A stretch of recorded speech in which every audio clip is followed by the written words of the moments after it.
Portland is a progressive city in the Pacific Northwest. We have a population of about 575,000.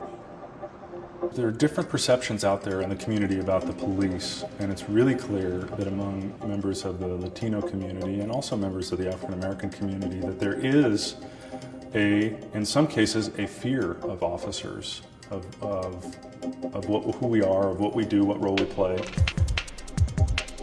We have been creative in developing trust-building exercises and really working on the relationship between police officers and community in those areas. There's a new effort in Portland, and it is the Living Room Dialogues. And essentially, they're a dialogue, a conversation between police officers who work in the precincts and community members. Historically, I think part of the divide is that we, as community members, see police officers as uniformed people, and we don't see who they really are. I believe that the living room conversations create a space in a living room setting that is intimate and safe, where community members can sit with police officers who are also their community members and get to know one another and dispel the stereotypes. You know, the dialogues for me has helped me as a police officer, because I think I see people in a way now that, because of these experiences, is different, and because of that I think I can be, when I need to be, when I'm able to be, I can be more empathetic or more sympathetic or more supportive or more helpful.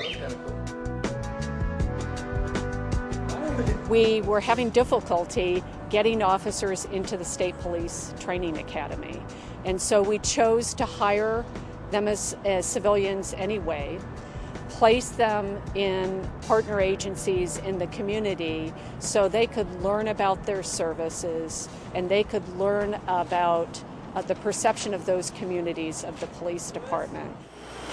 Here's your first box, and you have more coming out that window. Basically, it's just getting to know the people in the community, because we're going to be working with these people.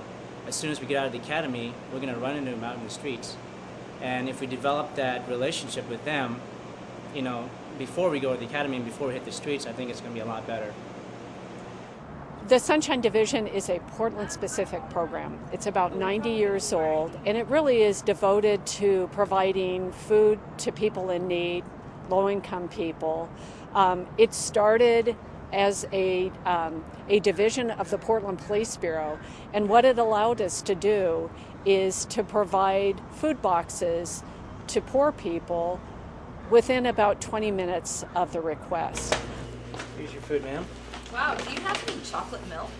Yeah, we do. It's actually right in the bag. It is. Yeah. The CPP program is vitally important. We started this 6 months ago. We started it on a very small scale, and within this 6 months we've branched out into almost over a week of having the recruits go through our programs and spend time with our community providers. And the relationships that are formed and the collaborations and the education that's shared during this week has a lot of potential in benefiting the youth and the families that they work with.